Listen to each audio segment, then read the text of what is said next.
Basically, this is just a form of prayer that we're doing for everything that's been going on for the SB 1070. We dance, again, in form of prayer. People pray when they go to church. People pray in their own homes.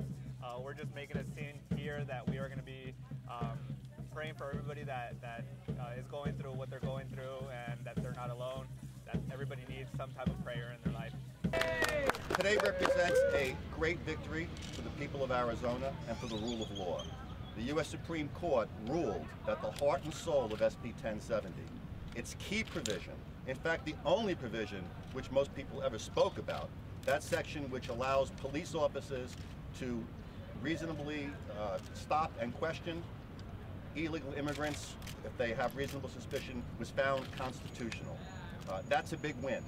The racial profiling piece that was passed today by the Supreme Court just expands on what already is going on. Sheriff Jorge Martin and the city of Phoenix have been doing what SB 1070 proposed, but now it's expanded. Now they have to do it. Every single officer will have to enforce this law, when other times it was up to their discretion. And every other agency, whether it's at schools, whether it's in smaller towns, are gonna have to implement this law. It's something, it's gonna change, and it's gonna increment the abuse that we're seeing from Sheriff Arpaio.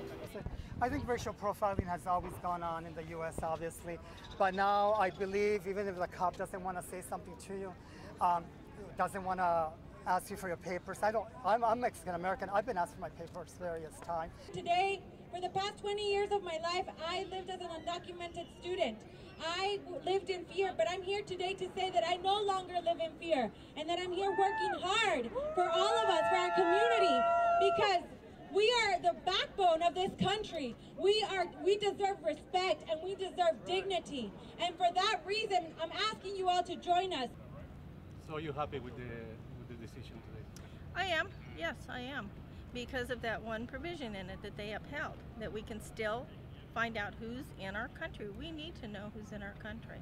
And we need to try to find out, we need to have some control. There are people coming in that want to harm us. How? There's been, well, one big one is the cartels. ICE came and they took my husband, they pulled him out of the house, they pulled him out, and they didn't let me, I said, what's going on? I said, what do you have my husband for? What's going on? And they wouldn't tell me anything. They said he's under arrest. No firme nada. No firme nada. No firme nada. No firme nada. Sí se puede.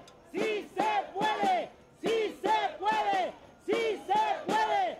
Tell me what the people look like. This is what the people look like. Tell me what the migrants look like. This is what the migrants. This is something very hard for me because since we've been together, he's never been away. And it's been very hard because I miss him so much. And it was horrible because the last time I seen him, they were practically abusing him. And there was nothing I could do. There was nothing I could do at all.